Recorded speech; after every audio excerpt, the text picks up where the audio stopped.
So, how do we talk about Catholics and fiction? I'm not sure. Wait, are Catholics supposed to read fiction, or do we only have to read Christian fiction? Oh gosh, I hope not.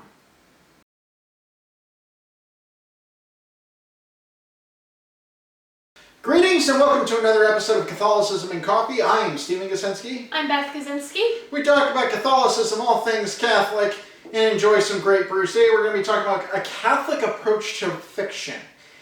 Whether we're writing it, or we're reading it, or watching it on film or television. And I'm sure you, loyal viewer, are probably asking yourself, Stephen, is this another lame attempt for you to get you to buy our course when it comes out? That would not be going unamiss, but that's not the main reason we're going to be talking about this. This is a space that we are both very passionate about, and we want to share our thoughts with you. Yes. So when you're just discerning, is this something I should be reading? Is this something I should be watching? There's a few areas that we want to look at. So just to go over them quickly and then we can go into them more in depth. Here's 4 questions you can ask yourself. Who is the hero? Are we in a moral universe? What is the context? And why do people act the way they do in the context? So back to question number 1. Who is the hero? And following up to that, what do they do that makes them heroic? Is this something I should aspire to do? Do they grow or learn from their mistakes? So we have tons of heroes throughout fiction. Absolutely. Yes. So who's a hero that you're fond of?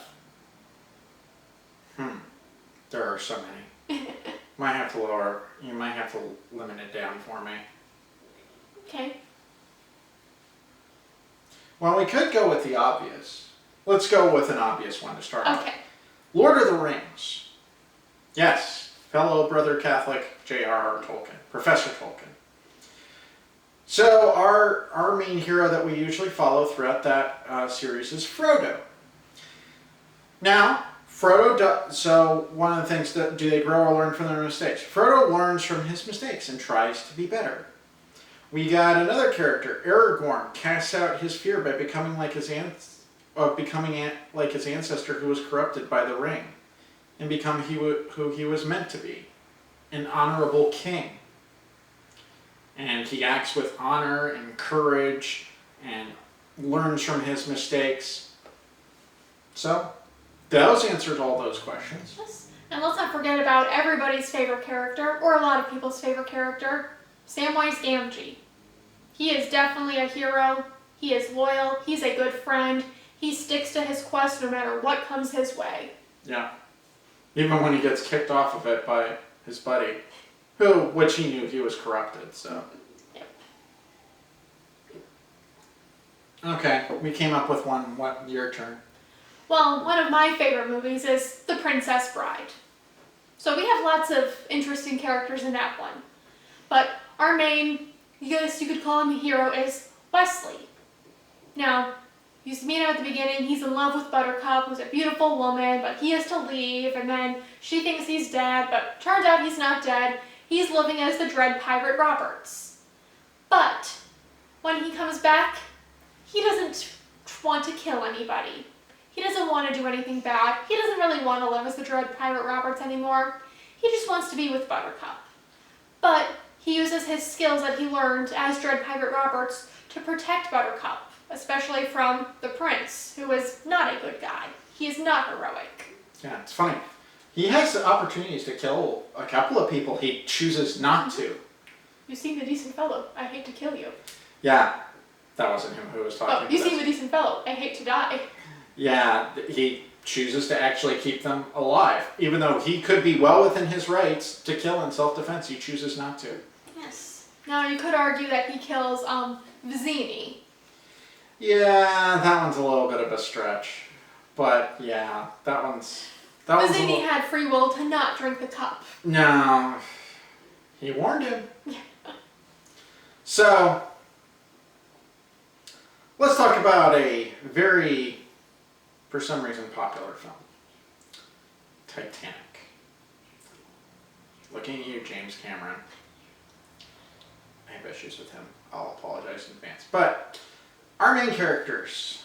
I don't even remember all the main characters' names because I didn't watch the movie because I didn't care enough. But are they really heroes? I read a synopsis, so I can at least study this. Are they really heroes, or are they just selfish, react with feelings, and make impulsive decisions based on those fleeting emotions? Yeah. Well, you've got Jack. Now, let's look at him. Yes, he sacrifices himself so that Rose can live, but we know the argument. They could have both fit on the door. But he gets in the Titanic because he wins some tickets that did not belong to him playing poker. And then on the Titanic, he's hanging out in the first class parts of the ship where he's not technically supposed to be in. Yeah, class issues, whatever. But he's still breaking the rules. He draws these pictures that are not very appropriate, shall we say. And then he's running around with some other man's fiancée, and yeah, the other guy's a jerk. She doesn't love him. But really, dude, must you? Not all that romantic. And on the other hand, you've got Rose. She's pretty selfish too, let's be real. And, oh, I'm unhappy with this one guy. Oh, hey, look, this guy who's trying to save my life. I'll just do whatever he wants, even though I've only known him for like 3 days. If that. Yeah. Now, if you love Titanic, maybe you have your reasons, but maybe take a second look at the characters. And maybe you disagree with us. That's okay. Yeah. You're allowed to be wrong. Let's be kind. You're kind of allowed to be wrong. Alright, anyway, our next question. Are we in a moral universe? Is good good? Is bad bad? Now, shades of gray do happen in real life and in art, but the world isn't a whole shade of gray. There is some black and white. Yeah. Let's hit 2 of the big franchises. First is Star Wars. Yes. Now, Han Solo is a smuggler. He's a thief. He's a bit of a con man. But he eventually grows up and makes the decision to become a hero. And he makes sacrifices along the way. But in the end, he ends up becoming a hero in the original trilogy.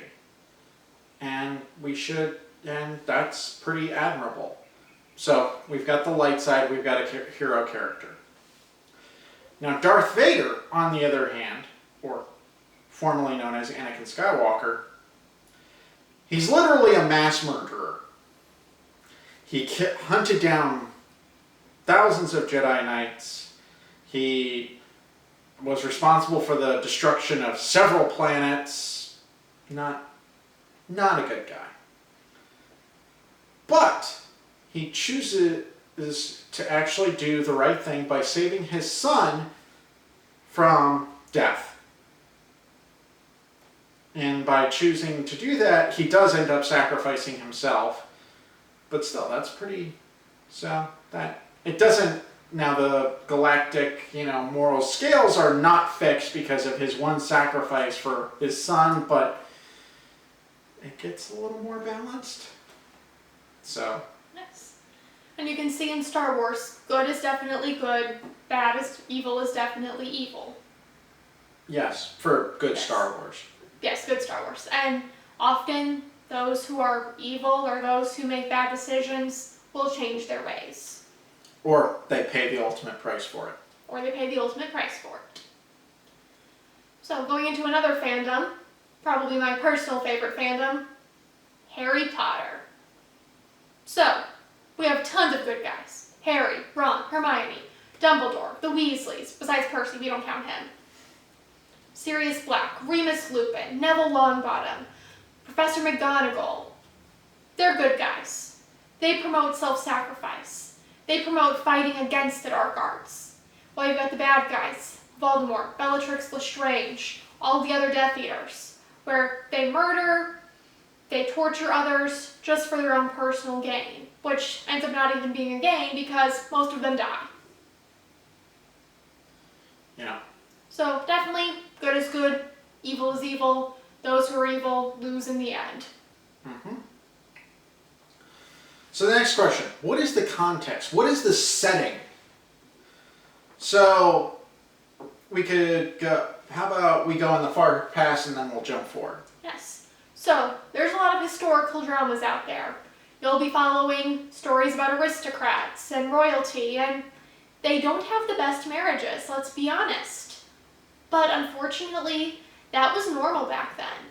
And yes, we could include Titanic with that, and yes, Rose and her fiance weren't happy together. She was marrying him for money, but still, that's greedy.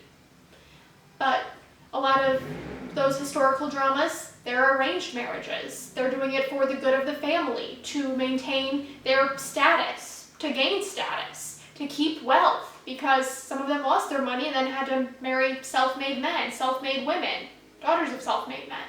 Yeah. Now, one of my favorite historical dramas is Downton Abbey. So our main character, Robert, the Earl of Grantham, he's pretty kind to his wife. He speaks kindly of her, but they don't exactly have a sacramental marriage. But let's keep in mind, they're not Catholic. They did not marry in a sacrament. It was very much a contract. Yeah.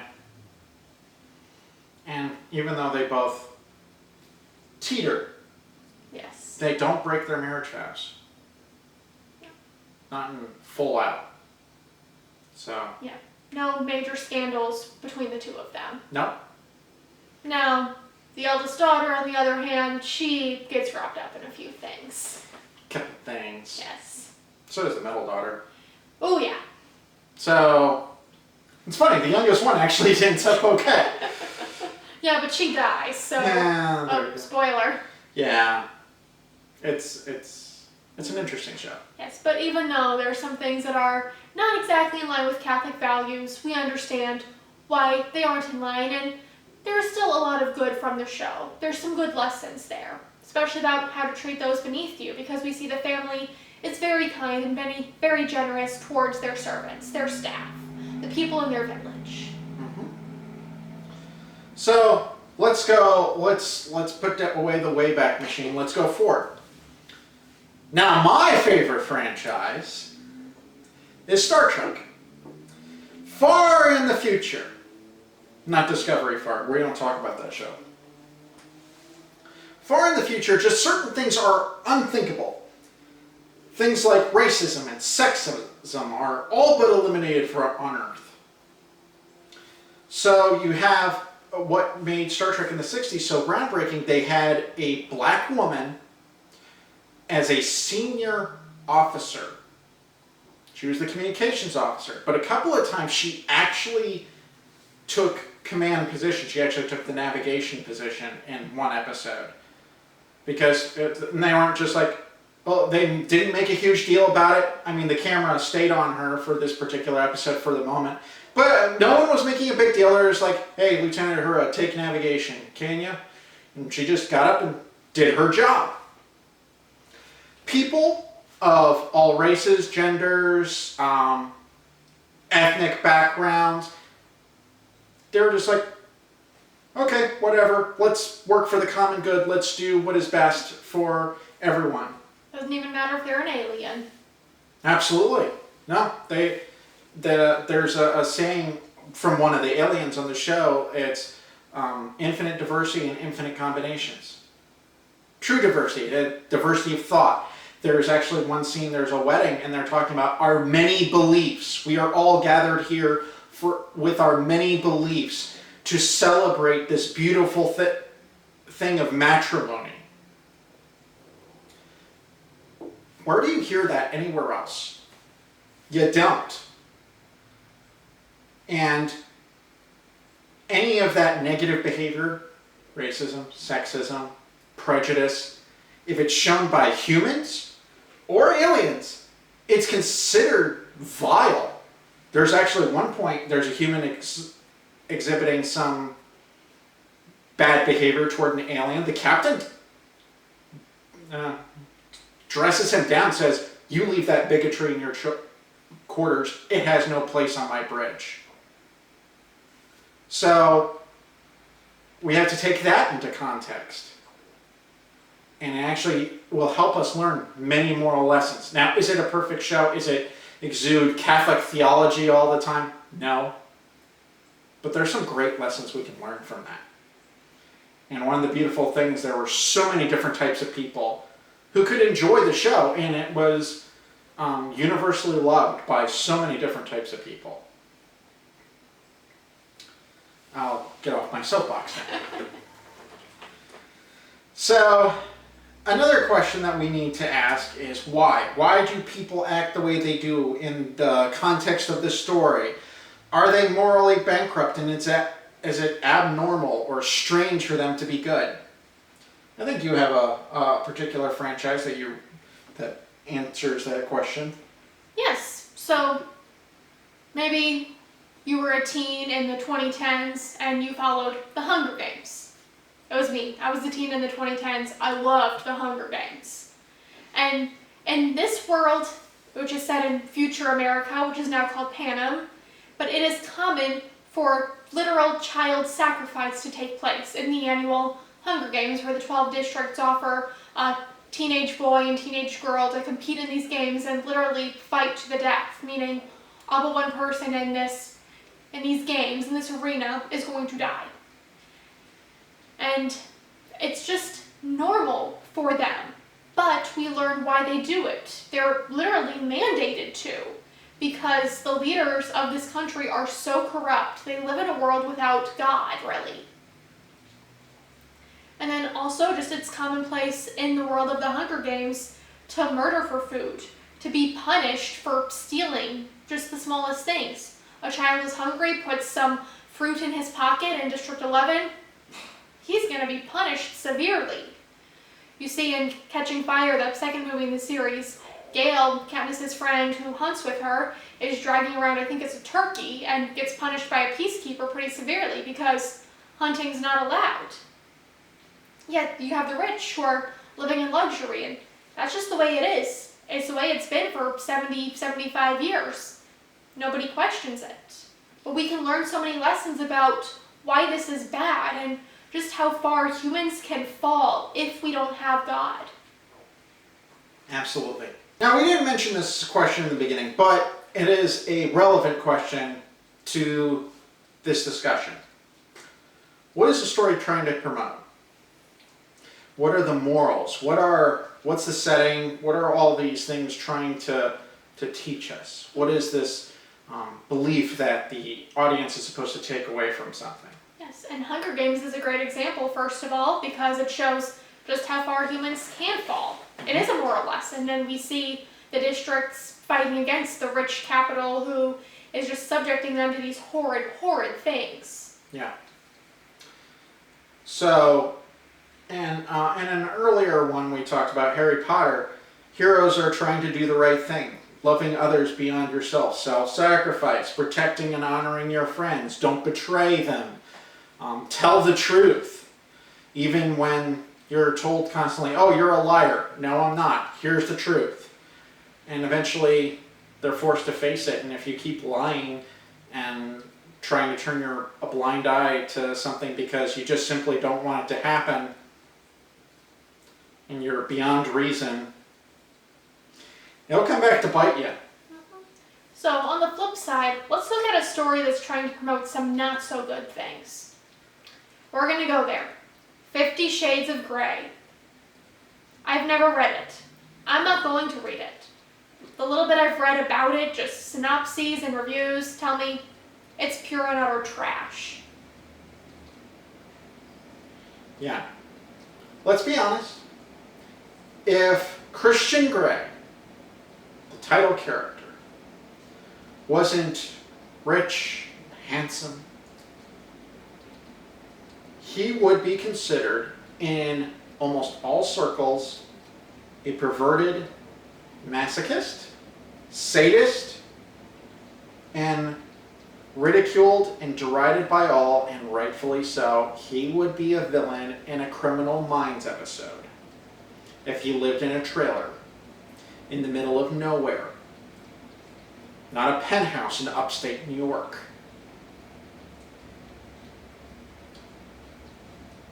This is true class warfare. Let's take in context. Let's really think, oh, if this were flipped on the other side, would this be okay? Now, there are some things, like you were mentioning in Princess Bride.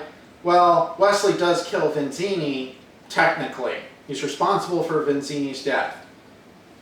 Yeah, there's going to be slip-ups. There's no human being, 100% human being without divine is perfect.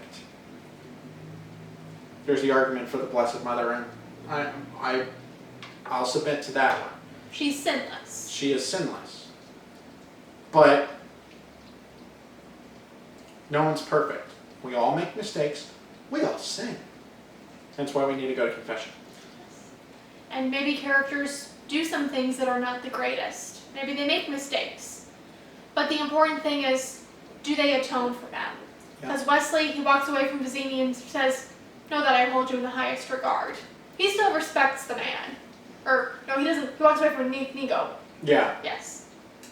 So we see he respects those even when he beats them. And he's only fighting them to try to get to Buttercup and save her from these supposed circus performers who kidnapped her. Yeah, I think he's the good guy here. Yeah, and when he takes out the giant, he doesn't torment him or anything. He's just like, sleep well, friend. Yes. I won't finish the quote. But still, just when you sit down and watch or read or, absorb something, because it will affect you. It will. Now, this is just me personally. There are some podcasts I really enjoy. Now, their language is not the greatest, and I have to watch myself there, but I look at their hearts, and they are genuinely, I think, in my opinion, from what I've observed, decent and genuine people. They're authentic. One turned his life around from being a literal convicted felon. Turned his life around, married, multiple kids, very successful, always grateful, and doesn't forget where he came from. I take all that context. Now, some people are just like, I cuss so much, I'm not going to watch the show. Does it rub me the wrong way sometimes? Yes. But am I going to throw all that good that I laid out, and I can give you cite sources, and ignore all that? No, I'm not. Now, some people, that will turn them off, and that's fine. But each individual is different. You have to take all of that in context. Ask these questions. Yes. Please ask these questions. Yes. And whether fiction is good or bad morally to you, that is up to you to discern. Yep. Pray. Yes. And when you're all prayed out, pray some more. Yes. And just if it's giving you an icky feeling of, I shouldn't be watching this, that's probably a good indicator you need to shut the book. You need to turn off the TV. You need to not engage with that anymore. Because there are some things that just do not have redeeming qualities. Even my favorite franchise, there were times I had to turn it off. Some shows of Star Trek I can't watch. Partially because it's really bad writing, and also partially it's not promoting the good that I loved watching growing up. That didn't help form my better qualities of who I am today. So, take the context. We hope these questions help. Yes. And ask yourselves them anytime you're wanting to watch something that you think might be questionable. And there are some things out there that are obviously going to be good. They're going to be wholesome. Are very, very unlikely to lead you to do anything immoral. There are some things that fall in a gray area. Some people don't like Harry Potter because they think it promotes witchcraft. I think it promotes a lot of good things personally, but that's my opinion. Yeah. Some people are going to be turned off by the Hunger Games, and let's be honest, there's good reason for that. There's literally fighting to the death. But are there good things to be gained from it? I think there are. You may disagree. Yeah. So take all this in context. We're taking a little bit of a different direction with this show. I hope it will help more people. Because, I mean, we can talk theology till we're blue in the face. Nothing wrong with that. There are plenty of people on the interwebs that actually can do that, and they do it very well, and they're a lot more qualified than we are. I have a degree of a minor in religion from a Pentecostal school. I do not count it. But we have been looking at where our expertise lies. I studied creative writing back in college, way back in the day. I have a real passion for creativity, for storytelling, and Jesus did too. So why not bring my faith into storytelling a bit more? And we're hopefully going to move forward on that in several fronts, including our course, which we'll throw the commercial at the end of the video. Sorry, we won't have the cat blooper. I'm sorry. You can find that in the previous video, but still. And if you're wanting some more insight on determining if a movie or a book is helpful to watch and to inform your moral life, or if it's not going to be so good, our course, I think, is going to be a great tool for that, because we look at many values or themes or morals in 20 different films or franchises. So far. So which one's been your favorite? Ooh. I'll get back to you on that. Okay. What about you? Well, you know me, I love me some Harry Potter. Harry Potter was a good one to go over. Yes. I enjoyed Hunger Games. I enjoyed a few others. So, you can check out our course. Yes, it'll be available at the end of this year. Yes, we're working on it. Yes, still finishing it up. Yeah, so pray for us. Yes. We pray for you. We do. Every night. So, in the meantime, be bold, be brave, be courageous. God bless. And drink coffee. And drink all the coffee. Is there nothing to watch anymore? Oh, for the love of all that is holy. No.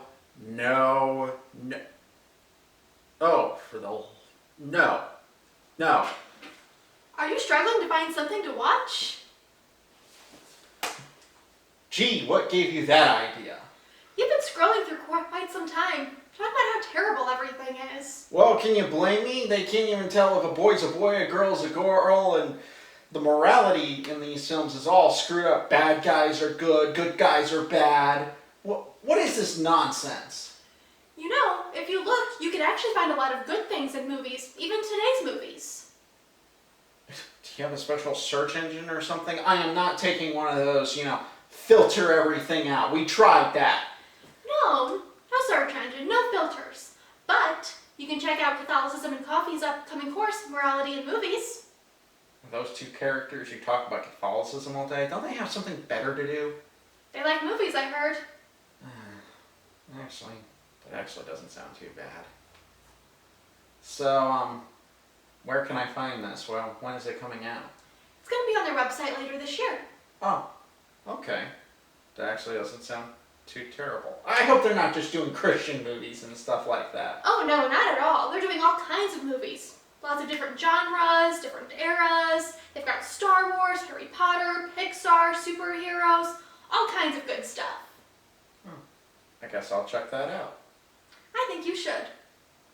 So there you have it, there you are. We are actually delving into movie criticism. From a Catholic point of view. Absolutely, and we're going to be talking about all kinds of multiple movies over multiple genres. It's very exciting. You may have just with Beth, you may have some just with me, and there are a couple that we actually do together. Yes. So, check out our Morality in Movies that Catholicism and Coffee is proudly presenting, and we hope you actually enjoy these. You can pick and choose of the different movies or the different genres. We have some package deals. We'll have all that worked out for you, and you'll get to see all of that on our website, which will be linked in this video. So stay tuned for more. God bless.